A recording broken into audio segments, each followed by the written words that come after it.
ठीक है बेटा, अब हम प्रश्नावली 1.1 का पहला सवाल देखते हैं। देखो मैंने बोर्ड पे सवाल लिखा हुआ है, इसको हम बोर्ड मास से हल करेंगे। बोर्ड मास मैंने क्लास में भी कई बार समझाया है। बी से यहाँ ब्रैकेट होता है, ओ से ऑफ, डी से डिवाइड, एम से मल्टीप्लाई, ए से ऐड और एस से सब्ट्रैक्ट होता है। तो जैसे ये सीरीज वाइज लिखे हुए हैं, सीरियल वाइज लिखे हुए हैं, हम इसको ऐसे ही हल करते हैं। तो सबसे पहले इस सवाल में ब्रैकेट दिखाई दे रहा है तुम्हें, उसको हल करेंगे।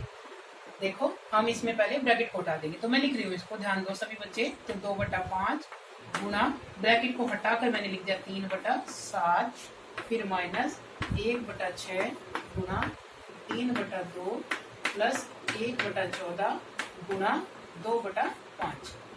हमने ब्रैकेट को यहाँ तक हल कर चुके हैं। इसको अब डिवाइड दिख रहा है तुम्हें, इसमें भाग का निशान नहीं है तो छोड़ दिया। अब देखो मल्टीप्लाई जहां जहां है सबसे पहले हम मल्टीप्लाई को हल करेंगे। देखो बेटा यहाँ मल्टीप्लाई का निशान था तो ये दोनों आपस में कट गए, ठीक है, ये 2 और ये 14 कट गए।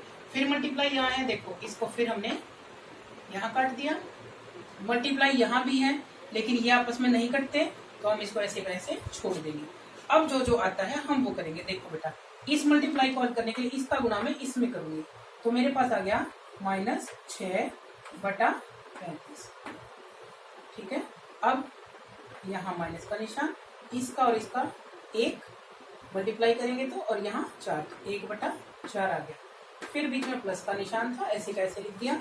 अब यहाँ पर हल करने के बाद हमारे पास आया 1/35, तो ये हमारे पास कुल संख्या आ गई। अब इसको जब हम हल करेंगे तो हम क्या करेंगे, इसमें लघुत्तम लेंगे। 35 और 4 और 35 यानी लघुत्तम आ गया हमारे पास 140। 35 के पहाड़े में तुम्हें पहाड़ा नहीं आता होगा, मैंने तुम्हें बताया भी था, ध्यान हो तो, कि किस तरह से 1 से लेकर 100 तक के पहाड़े हम कर सकते हैं, उसी तरीके से कर सकते हो। 35 को 4 से गुना करोगे तो 140 आएगा बेटा। अब देखो जब हम इसको हल करेंगे तो मेरे पास क्या आएगा, 35 को 140 करेंगे तो 4 आएगा, और 4 को 6 से करेंगे तो 24। माइनस का निशान, इसको करूंगी तो मैं क्या आएगा 35, फिर प्लस यहाँ करेंगे तो मेरे पास आएगा 4, ठीक है। अब क्या करना है, ये दो तो हैं कैसी संख्याएं, माइनस की, और ये क्या है प्लस की। अब हम वापस यहाँ देखेंगे, इसमें कौन पहले आ रहा है, ऐड यानी प्लस वाले को पहले हल करना, यानी इसको हम पहले हल करेंगे। तो मैं क्या करूंगी, इस -35 में +4 जोड़ना है, तो जो बड़ा वाला होता है उसमें से ये छोटा घट जाता है, तो मेरे पास आ गया -31। तो यहाँ पर मेरे पास संख्या आ गई -24 -31। दोनों को मैं जोड़ दूंगी तो मेरे पास संख्या आ जाएगी। अभी तो इसको 140 भी नीचे था तो हमने लिख दिया, बोर्ड मेरे पास छोटा है बेटा, इसलिए इतनी ही जगह है तो इतना ही लिख सकते हैं हम इसमें। अब मैं इसको यहाँ से मिटा दूं एक बार, फिर दोबारा लिखते हैं, दोनों को हम जोड़ देंगे तो मेरे पास 55/140 आ जाएगा।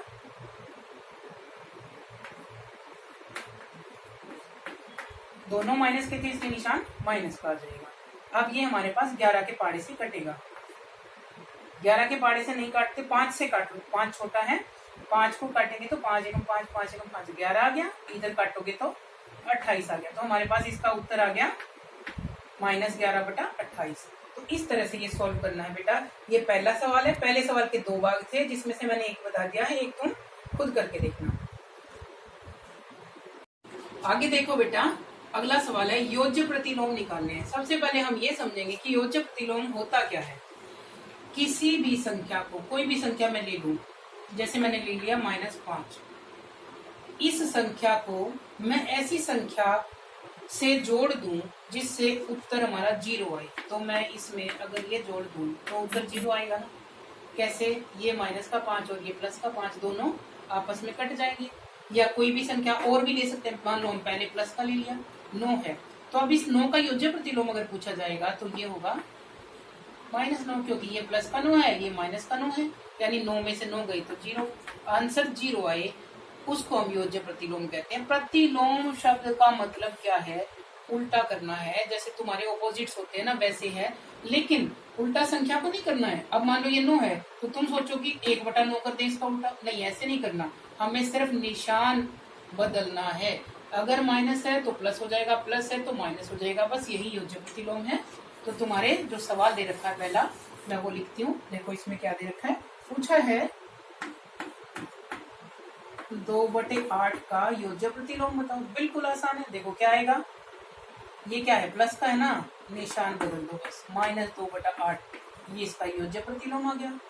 क्योंकि अगर इस संख्या में मैं इस संख्या को जोड़ूंगी, ये प्लस की संख्या है, ये माइनस की संख्या है, दोनों को जोड़ूंगी तो उत्तर हमारे पास 0 आता है, इसलिए ये क्या है, इसका योज्य प्रतिलोम है। इस पूरे सवाल में कुछ भी नहीं करना है, 3-4 इसके पार्ट दे रखे हैं, सब में यही करना है बेटा, निशान बदल के लिख देना है, ये हमारा योज्य प्रतिलोम होता है। जैसे कि इसी में दूसरा दे रखा -5/9, देखो अब ये संख्या माइनस की है तो इसका योज्य प्रतिलोम क्या होगा, प्लस की, तो इसका योज्य प्रतिलोम हम क्या लिखेंगे, 5/9। बिल्कुल आसान है, कोई मुश्किल नहीं है बेटा। ऐसे ही इसके 4 पार्ट दे रखे हैं, 2 मैंने बता दिए हैं, 2 तुम खुद करना बेटा, कोई मुश्किल नहीं है। इसी में और देखना चाहो सारे ऐसे ही दे रखे हैं बिल्कुल। जैसे एक तीसरा और देख लो, इसमें क्या है कि तीसरे में क्या दे रखा है बेटा, थोड़ा सा तुम कंफ्यूज हो सकते हो। तीसरे में हमें दे रखा है -6/-5।